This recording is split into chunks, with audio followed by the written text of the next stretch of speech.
Hello દોસ્તો, રામાટેક digital ચેનલમાં તમારું સ્વાગત છે. આ ચેનલ સબસ્ક્રાઇબ કરજો. આ વિડીયોમાં કંઈક નવું જાણવા માટે આ વિડીયો સુધી જોજો તો તમને કંઈક નવું જાણવા મળશે. મારું નામ વિશાલભાઈ છે. આપણે આ વિડીયોમાં જણાવવાના છીએ કે ગણેશ ભગવાનના ઉંદરનું પ્રિય ઉંદરનું નામ શું હતું, તો આપણે જણાવીએ. દોસ્તો, ચાલુ કરીએ વિડીયો. ભગવાન ગણેશનું વાહન ઉંદર છે, જેને મૂષક રાજ અથવા મૂષક તરીકે ઓળખવામાં આવે છે. હિન્દુ ધર્મ ગ્રંથોમાં મૂષક રાજને ભગવાન ગણેશજીના સૌથી પ્રિય સેવક અને વાહન તરીકે ગણવામાં આવે છે. મૂષક માત્ર એક સામાન્ય ઉંદર નહીં નહોતો, પરંતુ તેની પાછળ એક રસપ્રદ કથા જોડાયેલી છે. પૌરાણિક કથાઓ અનુસાર મૂષકરાજ પહેલા કૌંચ નામનો એક ગંધર્વ હતો.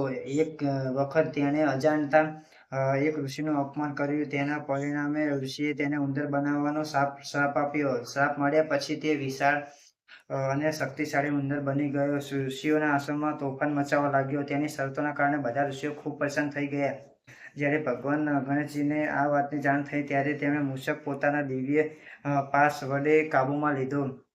મૂષકે પોતાની ભૂલ સ્વીકારી અને ભગવાન ગણેશજીના પાસે ક્ષમા માંગી.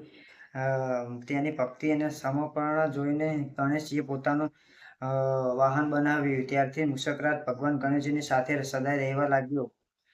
મૂષકરાજનું આધ્યાત્મિક મહત્વ પણ ઉંદર ખૂબ ચંચળ અને ઝડપથી દોડતું પ્રાણી છે, જે મનની અસ્થિરતા અને ઈચ્છાઓનું પ્રતીક માનવામાં આવે છે. ભગવાન ગણેશજીના તેના ઉપર સવાર થાય છે, જે દર્શાવે છે કે જ્ઞાન, વિવેક અને આત્મસંયમ દ્વારા મન અને ઈચ્છાઓ પર નિયંત્રણ મેળવી શકાય છે. ગણેશજીની દરેક મૂર્તિ અને ચિત્રમાં મૂષકરાજે તેમને દર્શાવવામાં આવે છે. ઘણી જગ્યાએ ભક્તોના મૂષકરાજના કાનમાં પોતાની મનોકામના પૂર્ણ કહે છે, કારણ કે એવી માન્યતા છે કે ભગવાન ગણેશજી સુધી ભક્તોની પ્રાર્થના પહોંચાડે છે.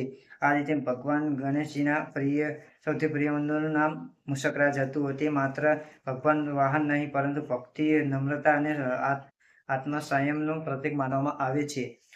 તેથી ગણેશજીની ઉપાસનામાં મૂષકરાજનું વિશેષ સ્થાન છે.